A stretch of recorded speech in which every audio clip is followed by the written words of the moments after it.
We are currently drowning in superhero content. Every month brings a new cinematic universe to follow, a new reboot, or a new timeline to track. It's exhausting. But right in the middle of all this fatigue, one show just dropped its 4th season and proved it's on another level entirely. I've been trying to explain to people why they need to watch Invincible for 2 years. Season 4 finally gave me the words. And it all starts with what every other superhero show gets wrong. The people who make comic book adaptations always say the same thing in the press tour. We wanted to honor the source material. We wanted fans to feel like they were reading the pages on screen. I've heard it so many times it stopped registering. And then the show comes out and you watch it and something is off. Not wrong exactly. The characters are right, the events are right, but the world doesn't feel like it goes anywhere past the frame. You're watching a recreation, not the thing itself. Most adaptations copy the story. They don't copy the way comics actually tell stories. Those are different problems. Comics trust you across years. They plant things in issue 4 that don't pay off until issue 60. They let side characters carry full arcs that have nothing to do with the main plot and treat those arcs as equal weight. The world moves whether or not the hero is in the room. Invincible does that. Not in a vague tonal sense, structurally. By the time we reach season 4, the show proves it is a masterclass in long-term storytelling that refuses to reset its world. I'm Mac, this is Mackinflix, and today we're looking at how they built the perfect comic book adaptation. To understand why Invincible works the way it works, you have to go back to where it started. Robert Kirkman launched the original comic in 2003 at Image Comics, and the timing mattered more than it might seem. Superhero comics in the early 2000s were still recovering from the 90s. Everything was trying to be dark and edgy. Kirkman went the opposite direction. Simple premise: a kid getting powers, figuring out what it means to be a hero, dealing with his father who turns out to be the most powerful man on Earth. Bright colors, clean lines, simple on the surface. But underneath that simplicity was a universe that kept expanding. The Viltrumite Empire, alien coalitions, interdimensional threats, an entire geopolitical reality running parallel to a teenager going to high school. Kirkman basically spent 15 years building this massive 144-issue world. But the best part? He actually stuck the landing. It didn't get axed or rebooted like everything else. It just ended exactly how it was supposed to. A total, finished story from beginning to end. That mattered enormously for the show. When Amazon and Skybound moved the property into production, Kirkman described the animated series as a second draft of the comic. Because it was done, he could go back. Threads that got dropped early in the original run because he was writing month to month without knowing where things were headed, he could plant them earlier. Payoffs that arrived too late, he could set them up properly from the beginning. The whole adaptation had a blueprint that most adaptations never get. Simon Rasiopa came on as showrunner, and the mandate from day one was clear. This is not going to be reshaped into traditional TV structure. They built the show in hour-long episodes, sometimes 45 to 55 minutes, specifically to give the story room to breathe. Multiple storylines, multiple character arcs with their own weight, a writer's room philosophy built around how comic books actually function. The casting was movie level. Stephen Yeun as Mark, J.K. Simmons as Nolan, Sandra Oh as Debbie, Mahershala Ali. The talent they assembled signaled that this was being treated as a serious long-term project. Season 1 dropped in March 2021, and the way the hype built was genius. It started with this premiere of the first 3 episodes. People were talking, but it hadn't fully caught yet. And then the finale happened, and the internet lost its mind overnight. Invincible became one of those shows that everyone was either watching or being told to watch. The scene in that finale went everywhere. People who had never heard of the comic were searching for the source material at midnight. I watched season 1 and loved it. At a time when superhero fatigue was genuinely setting in, this felt like it was made by people who actually cared about the world they were building. Then season 2 came. The gap between seasons was long. People had moved on a little, and I delayed it. Told myself I'd get to it. Then season 3 hit with completely different energy, people treating it like a major event, and that's when I finally sat down and watched both seasons back to back. That's when it clicked, what this show is actually doing. Think about the vibe of a long comic run, a real commitment. 100+ issues that you've basically spent years of your life reading. You're holding multiple storylines at the same time. Mark dealing with something at school, while a political situation builds in space that has nothing to do with him yet. A side character from 12 issues ago just came back, different. A threat introduced in issue 8 isn't paying off until issue 35. The world doesn't organize itself around the protagonist. It just exists, and the protagonist is one person moving through it. You hold things, and you wait. When Alan the alien first shows up in Season 1, he looks like a total joke. He's just this cheerful guy who accidentally hits Earth because he mixed it up with some planet called Urath. You see him and you think, okay, I get it. He's the comic relief. He's the guy who's going to pop up in the finale to save Mark's skin. You think you've got him figured out. But the show follows Alan back to space, on his own, without Mark. You see the coalition of planets, the political machinery behind the Viltrumite conflict, Alan's relationship with the coalition's leader, Thetis, on Taliscria, his journey getting beaten to the point of death and coming back with something changed. An entire geopolitical arc with its own stakes, its own emotional logic that Mark is completely unaware of, running in parallel. Like a separate arc in the same comic run. Robot and Monster Girl do the same thing. Robot's secret scheme, cloning a body covertly across the whole first season, is never the focus of an episode. It lives in 30-second beats scattered across multiple episodes. You see Robot extract a blood sample from Rexplode, and the show just moves on to something else. It trusts you to remember that small detail, just like a comic expects you to keep track of something from 3 issues back. So when the payoff finally hits, it works because you've had that seed in the back of your head the whole time without even realizing it. The biggest beneficiary of this second draft philosophy is Debbie Grayson, Mark's mom. In the original comic, especially early on, Debbie is basically just the anchor for the family. She's the wife and the mother, but she doesn't get much to do outside of the house while the big action is happening elsewhere. There's nothing wrong with her, but there isn't much to her either. The show turns her into one of the most important characters in the story, and that was only possible because Kirkman and the writers knew where her story was going. They knew what Debbie would eventually mean to the narrative, so instead of catching up to that meaning later, they built toward it from the beginning. Sandra Oh voiced her, and the writers wrote to what Sandra Oh can actually do. Debbie notices things. She investigates. She sits with fragments of information and assembles them with a kind of quiet, focused intelligence. When she finally confronts Nolan, the most powerful being on Earth, she does it with questions he can't answer, questions that break something in him. That scene only works because the show spent time building who Debbie is. It's not the payoff of a single episode. It's the payoff of a full season of small, patient moments, possible only because they knew the ending before they filmed the beginning. The result of all of it is a world that feels like it has its own logic and its own momentum, one that Mark inhabits rather than controls. You feel it most when the show cuts away from him to show you something he doesn't know is happening. While Mark is stressed about a college visit, the Guardians of the Globe are handling the Lizard League. While Mark is navigating things with Amber, Cecil Stedman is deploying assets Mark hasn't been told about and wouldn't approve of. While Mark is on the other side of the planet getting beaten nearly to death, the Sequids, a parasitic alien thing from what looked like a throwaway Mars episode in Season 1, are building an army. Quietly. Nobody waiting on anyone. Think about the CW superhero era for a second. Shows like The Flash or Arrow ran on a formula. The villain of the week committed a crime, waited off-screen while the hero dealt with a personal drama in the middle of the episode, and reappeared for the final fight exactly when the hero was ready. The universe respected the protagonist's schedule. Everything paused until Barry or Oliver was prepared to deal with it.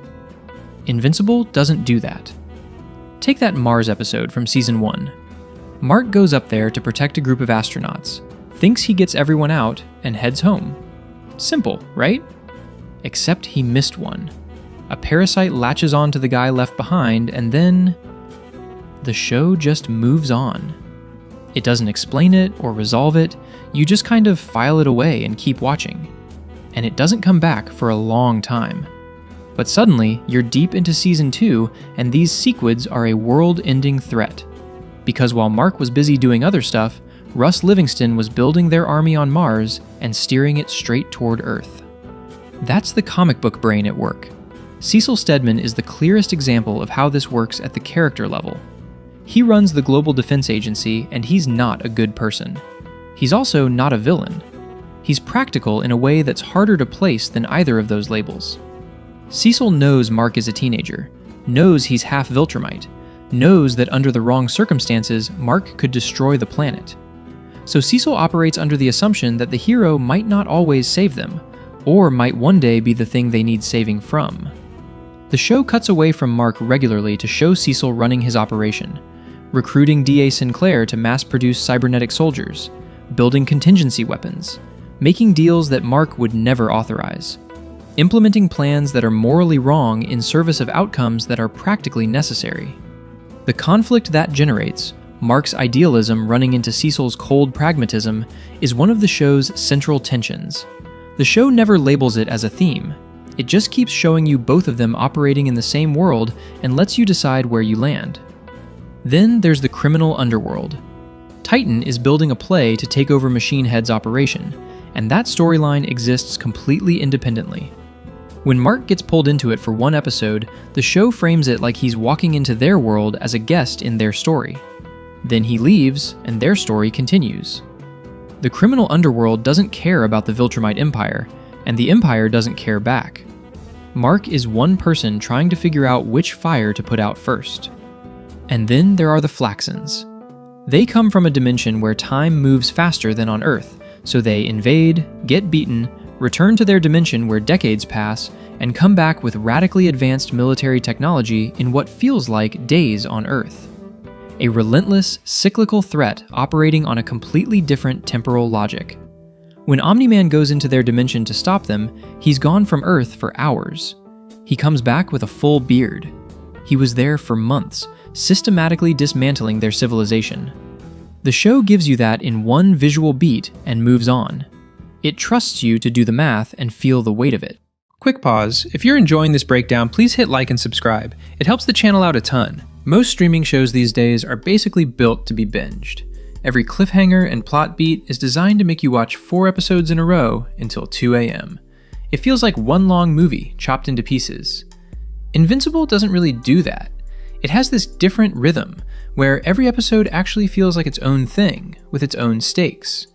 Sure, it moves the big stuff forward, like the Viltrumite War or the stuff in space, but it does it quietly. It doesn't feel the need to tap you on the shoulder every 5 minutes to remind you that the plot is happening.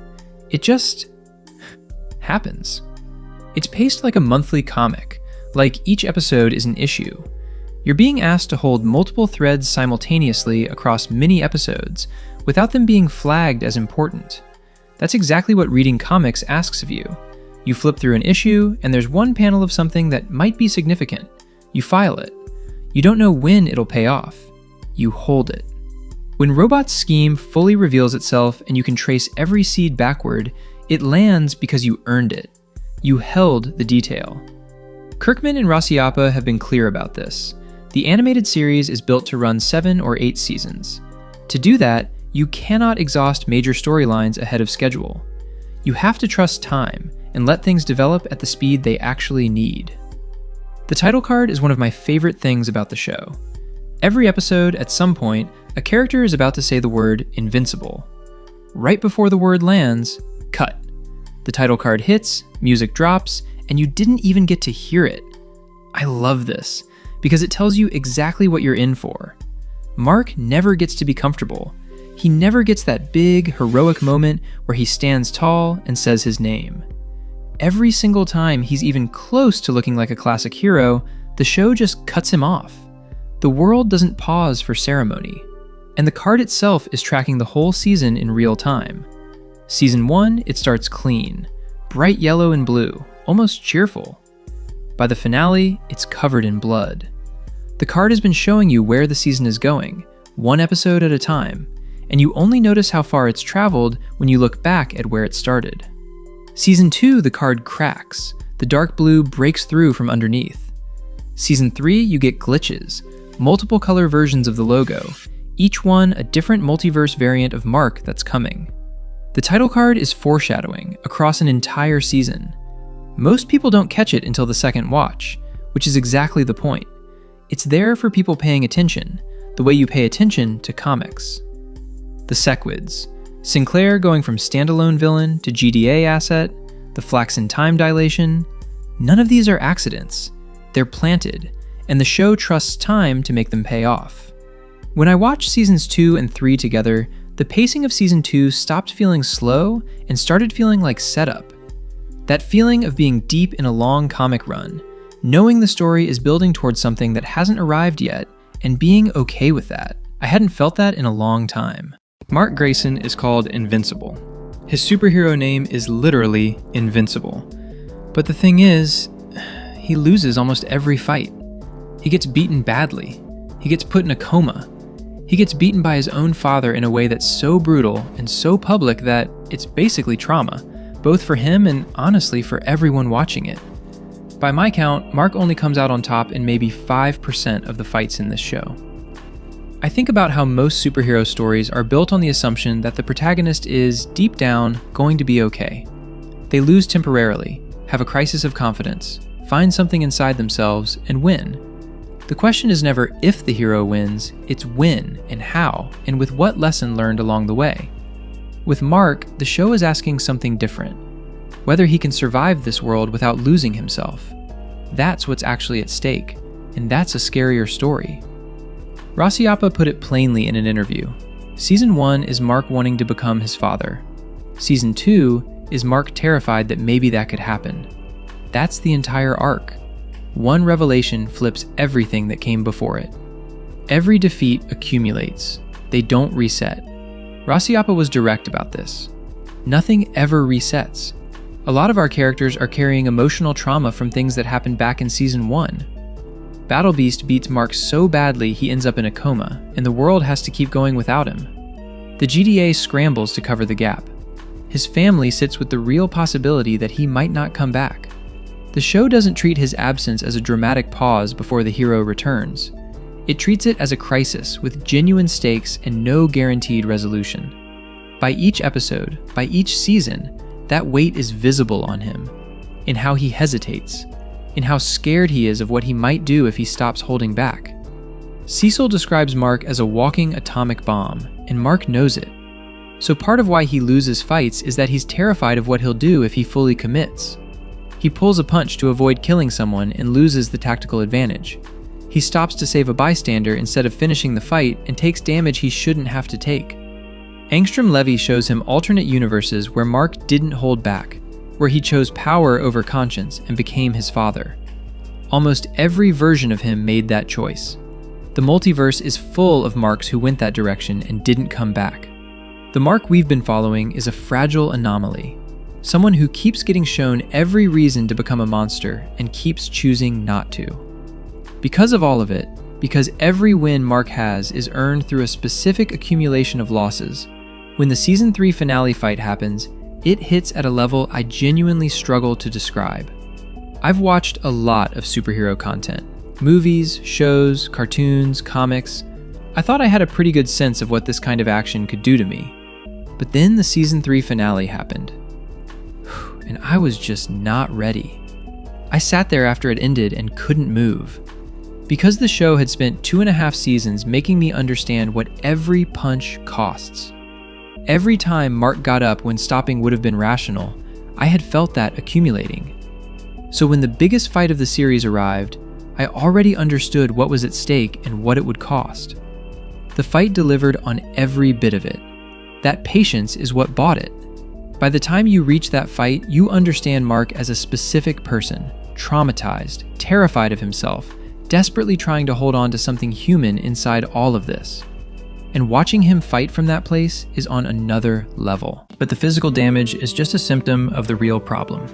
Because this universe is indifferent, the psychological weight Mark carries never resets. Invincible treats its fights as a diagnostic tool. The villains are pressure tests. Each major fight this season designed to reveal something about where Mark is internally, what the violence is pulling out of him, what he's accessing to survive, what version of himself he's becoming under pressure. The fight is how the show takes his temperature. That's what people mean by internal conflict driving external conflict. The punches are just where the real fight becomes visible. And the temperature has been rising for 4 seasons. It starts with guilt, sitting quietly since Season 1 underneath everything else, shaping every decision he makes, every moment where he wonders if this time he'll actually be enough. By Season 4, that guilt has nowhere to go anymore. The anger leaks outward into situations where it has no place, into conversations, into fights that don't need the level of force he's bringing, into his own head when he's trying to process something and finds that the anger gets there before the thought does. It ends up everywhere. And underneath the anger is fear. The fear of knowing what's coming and not being able to stop it. The fear that's been growing since the moment he found out who his father really was. Because if Nolan could become Omni-Man, what is Mark capable of? What's already in there, waiting for the right amount of pressure to bring it out? That question is everywhere in Season 4, and the answer the season keeps giving him is bad. Every time he pushes too hard, every time the anger shows up where it has no business being, every time he survives something by accessing a part of himself he doesn't fully recognize, the gap between him and Nolan gets a little smaller. The show makes sure you feel it. It's in how he moves through situations. In the moments where he makes a choice his Season 1 self would have been appalled by. Mark started this show with a clear idea of what being a hero means. Save people. Hold back when you can. Do the right thing even when it costs you. But the more this world pushes back, the less those rules hold. There are moments where holding back gets people killed. Moments where the right thing and the survivable thing are completely different things. And eventually, the line between being a hero and just surviving starts to disappear. Season 4 is where that line actually crosses. There are 2 writing decisions in this season that I keep coming back to. They're in episodes 1 and 5, and I think they're paired deliberately. Episode 1. The Sequid aliens have taken over Russ Livingston, an innocent astronaut. The hive mind is about to breach containment. Earth is minutes from a complete takeover. The device that could stop the Sequids without killing the host is delayed. The containment dome is at 1%. Mark is right there. The only way to stop it is to kill Russ Livingston. He doesn't hesitate. He kills an innocent person to save the city. Now pay attention to what the show does immediately after. The scene that follows is scored to nothing but thieves, If I Get High, a song about reaching for something that numbs you, about the gap between what you need and what you can actually have. The show scored that aftermath with a song about relief that costs you. That choice tells you something about Mark's internal state that the visuals don't say directly. He survived this by accessing something, and there's a part of him that found it. In Season 3, Mark told Oliver he would be willing to use lethal force against genuine threats. That was words. This makes it real. There's a term for this kind of moment, a point of no return. The idea that some decisions change who the character is permanently. The Mark who existed before that kill is just gone. And the show tracks that across everything that follows. And here's what the show understands about that moment. It works. The city is saved, and that makes the line he just crossed harder to see the next time. Because once something like that solves the problem, it stops feeling like a last resort. It starts feeling like an option. Episode 5, Conquest. This is where the show gives you the second half of the pair. The Russ Livingston kill was a decision. Conscious, deliberate. Mark chose it. What happens in the Conquest fight is something else entirely. Conquest ambushes Mark and Oliver in space, goes after Oliver first, mocks Mark's relationship with Eve, and then, when the fight reaches its worst point, Conquest punches entirely through Mark's abdomen and pulls his entrails out. Look at that image. Mark is literally emptied out. The outside just caught up to what's been happening on the inside for seasons. Violence as character expression. The physical destruction is information about who he is right now. This time, he doesn't hold back. He chokes Conquest to death using everything he has left just to keep the grip. The rage he's been compressing for 4 seasons finally has somewhere to go. And for a moment, the violence actually works for him. It feels like relief. He's been running on empty, and this is the first thing that fills the tank. What I keep thinking about with that fight is how far it is from heroism. Mark is running on survival instinct. The guy who used to second guess every punch is gone. What's left is someone who found the only engine still working and floored it. So you have 2 events in the same season. One where he makes a cold calculation, one where he shuts off completely and acts on pure rage. The conscience goes first, then the control. And on top of all of that, the season adds something the earlier fights couldn't, a threat he has no answer for at all. Then there's Thragg. The show builds him differently from every other threat in the series. When Thragg appears at Viltrum, he decapitates Thetis in one motion, then impales Nolan, then crushes Mark's eyes. This happens right after the Coalition just destroyed an entire planet, and he's the one who makes everyone stop. 1 minute of screen time to show that none of what they just did actually solved anything. Thragg just sits there like something you already knew was coming and couldn't stop. Thragg weaponizes tension through inevitability. Dread is harder to pull off than shock. You have to make the audience live inside the knowledge of what's coming with no way to release it. Every other threat in this show could be beaten, outrun, outlasted. Thragg can't. He's just out there, waiting.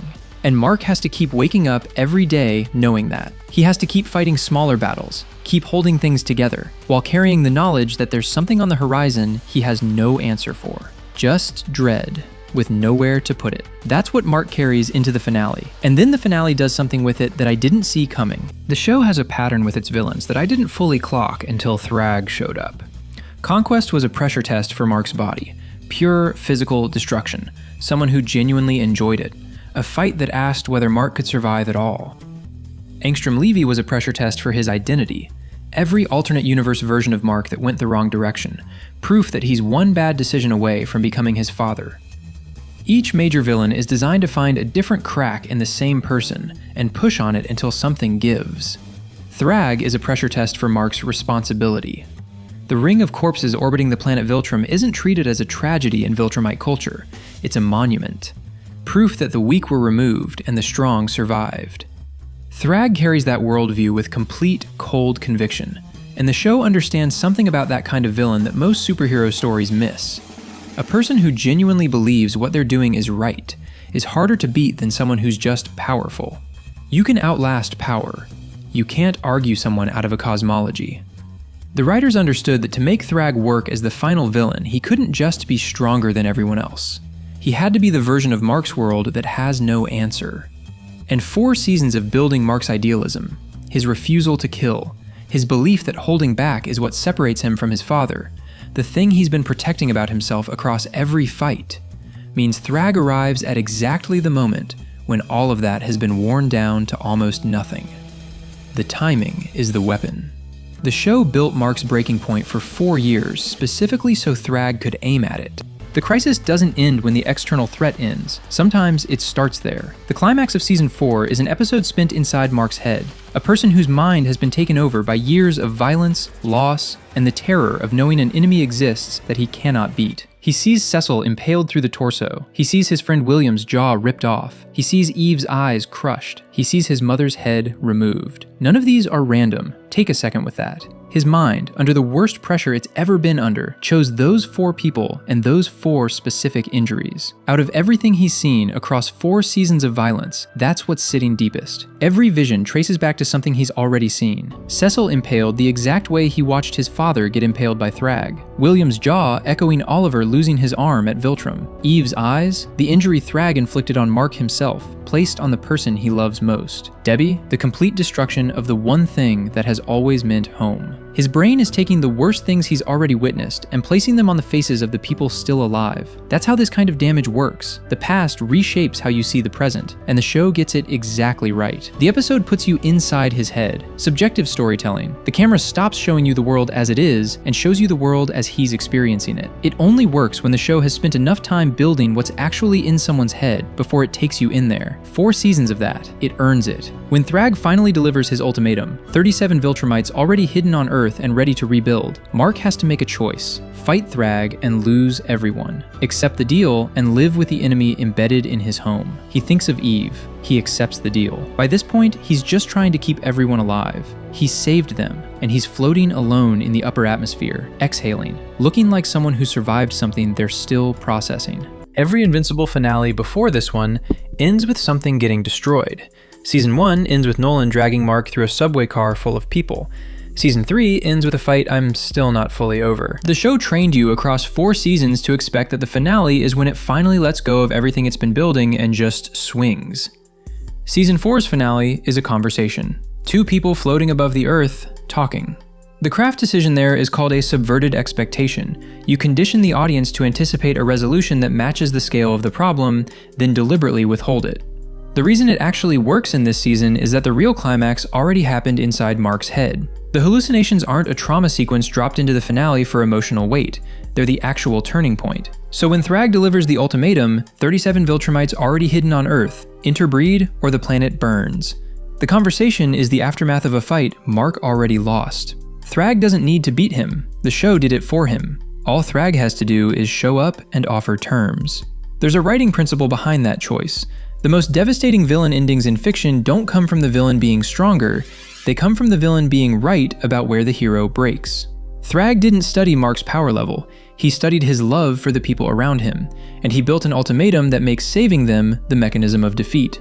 Mark wins the war and loses everything it was for. The show has been running a completely different story in parallel. The Debbie scene ends without resolution, and that's a choice. Most shows would have that scene do 2 things at once, express her pain and move Nolan's arc forward. Her grief would be the catalyst for his transformation. The scene would be about her, but its function would serve his story. Invincible refuses that. The scene ends and nothing is resolved. Nolan doesn't get a realization. He doesn't get clarity. He doesn't get a path forward. He gets told to leave and the scene ends. Her pain belongs to her. The show keeps it that way. The show refuses to let her grief do the work of moving his story forward. That's one of the most careful writing decisions in the whole season. From season 2, I haven't seen a comic book show do what this one does with Nolan. Nothing in the genre comes close. And the reason comes down to one choice the show makes about how redemption works.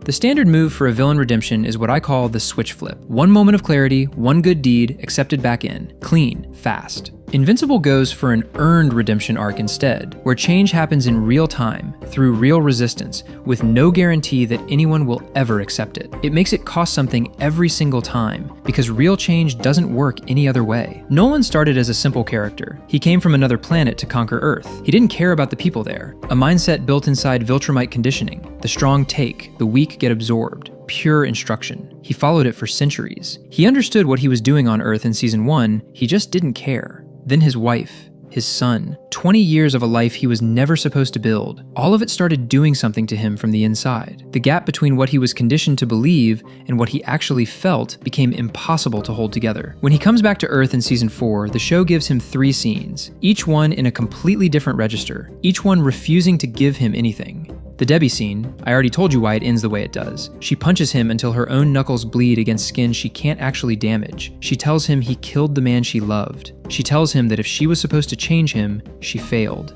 And then she orders him out permanently. Art doesn't argue. He just makes it plain that he dresses heroes. Nolan lost that right after Chicago. One line. The scene moves on. And then Cecil. The scene is set physically at the site of Nolan's Chicago massacre. Cecil quantifies it, 2,341 deaths. He tells Nolan he would need to nearly die that many more times before they could even begin talking about what better actually means. When Cecil gives orders, Nolan makes a low, reluctant sound and does what he's told. The old conditioning is still in there. The show is too honest to pretend otherwise. It pushes its way to the surface when someone speaks to him in a way his old instincts read as a challenge. He hasn't finished changing. He's changing every day. And the season shows you how hard that actually is. Nolan's arc works because the story refuses to forgive him faster than the audience can. It takes time. People push back. Nobody makes it easy. And watching him sit with that, episode after episode, is one of my favorite things this show has ever done.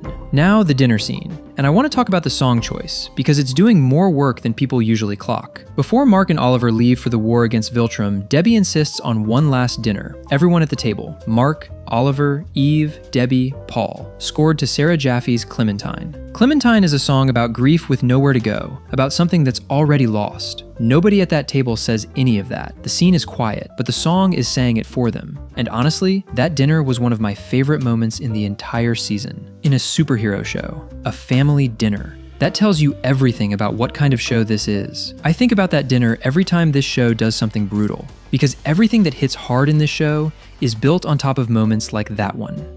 The show never announces the mirroring. It never stops to point at it. It just trusts that if you've been watching, you feel it. And here's why that structural choice works so well. Character mirroring. 2 characters on opposite arcs at the same time means every scene in one arc changes how you read the other. You watch Mark make a brutal, calculated decision, and you understand what Nolan used to be from the inside. You watch Nolan sit with Debbie's words, and you see exactly where Mark is heading. The 2 arcs are in constant conversation with each other, even when they're thousands of miles apart. By the time season 4 ends, Mark has crossed moral lines he spent the whole show trying to avoid. And Nolan, the man who crossed those same lines without hesitation for centuries, is sitting with Debbie's words, and Art's closed door, and the number 2,341. Mark is becoming what Nolan used to be. Nolan is trying to become what Mark started as. Season 4 is where both of those journeys arrive at their most honest point. Mark is closer to Nolan's old life than he's ever been, making choices he couldn't have imagined in season 1, using parts of himself he spent 3 seasons trying to keep down. And Nolan is closer to who Mark was at the start, trying to hold a line, trying to be accountable, trying to be someone different from what he was built to be. Both of those things happening at the same time, in the same season, is what gives this show its weight.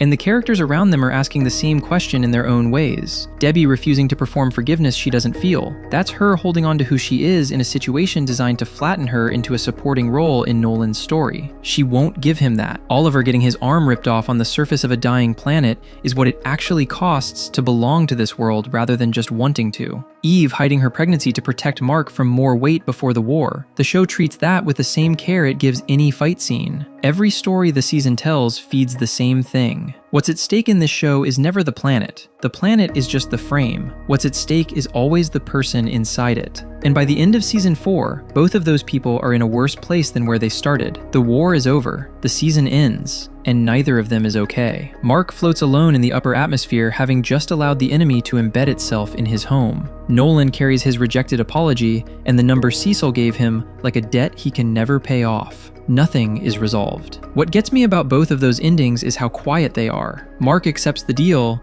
and exhales. Nolan takes what Cecil gives him and does what he's told. They just carry it. That's what happens when someone's been through enough of this. It stops looking dramatic from the outside. You just move through it.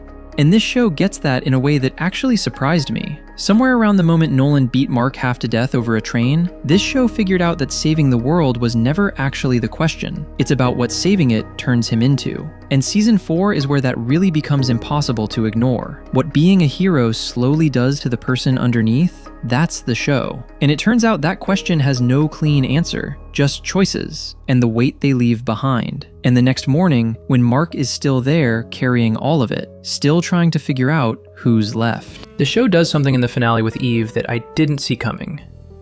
And I want to talk about why it works as a writing decision. While Mark was at war, Eve's powers started failing. The matter manipulation she'd had her whole life, the thing she built her entire identity around, just stopping. Unpredictably, mid-use. The show plays it as a mystery for most of the season, and it's genuinely unsettling to watch, because Eve has always been the most in-control person in Mark's world. She's the one who holds things together. Watching that slip with no explanation is its own kind of dread. And then in the finale, she tells Mark the reason. She found out she was pregnant just before he left for the Viltrumite War. She made the decision alone, knowing she couldn't raise a child in the middle of an extinction-level conflict, knowing Mark was already carrying more than he could hold, knowing that adding this to his weight before he left for a war he might not survive wasn't something she was willing to do to him. She had an option. The power failures were her body processing it. The writing decision that makes this land is what the show doesn't do. There's no melodrama, no dramatic revelation scene built around Mark's reaction, no music swell. Eve tells him and the scene stays on her, on what she carried alone for the entire season while he was gone. The show treats her decision with the same matter-of-fact weight it gives any tactical choice in a fight scene. This happened. It cost her. It was hers to make. That's the show's philosophy applied to a completely different kind of stakes. The war was happening on Earth the whole time, just quieter, without anyone watching, without a title card tracking it. And the person fighting it didn't have her powers for most of it. The show could have made that storyline about Mark. It chose not to. That choice is the whole point. But the show manages to hide all this heavy trauma behind a very deliberate disguise. Season 3 animation was rough in places. I noticed it, a lot of people noticed it, and that's fair. But what gets missed in that conversation is that the visual style of Invincible is making a deliberate choice from the beginning. And once you see the choice, the roughness in the middle episodes matters a lot less. Corey Walker and Ryan Otley drew the original comic with bright, flat colors, primary colors, clean lines, characters with simple designs. And then, in the middle of that clean, bright world, someone gets their skull caved in. Viscerally. In full detail. The show does the same thing. The animation looks like a good Saturday morning cartoon. Approachable, familiar, the kind of thing you'd put on and feel comfortable with. And then, Nolan grabs Mark and drags him through a subway car full of people. The comfort is the setup. Because you were relaxed in that art style, because the bright colors and clean lines put your guard down, the violence hits like a genuine shock. This is also why the animation being inconsistent kind of makes sense as a design choice. The show lives in the gap between how it looks and what it's willing to do. The season 3 finale animation is something else. The team saved their best work for the end, and you feel that in every frame of that final fight. And it came from the accumulated weight of everything that came before finally arriving. Most adaptations give you the story. You get the events, the characters, the plot points in roughly the right order. What you don't get is the feeling that the world kept moving while you weren't watching. That things grew off-screen. That the hero is one person inside something much larger than him, not the center of gravity everything else orbits. That gap, between adapting a story and adapting how a story thinks, is what almost every comic adaptation falls into. Invincible doesn't fall into it, because the people who made it understood the difference from the start. The fights land because they were built over seasons, not episodes. The emotional moments land because the show spent real time on the people those moments belong to. The payoffs land because the setups were planted carefully and then left alone long enough to actually mean something. None of it is accidental, and none of it could have been rushed, which probably tells you something about where I ended up. Fully in it. Holding all the threads the way you hold threads when you're deep in a comic run, and you've stopped asking when things will pay off because you've accepted that the show knows what it's doing, and you're just along for it. That's not a feeling I get often anymore. I got it here. Thanks for watching. For more deep dives into superhero and animated movies and shows, check out the other videos on the channel. Make sure to subscribe to Scene Shift and come follow me on Instagram. See you in the next one.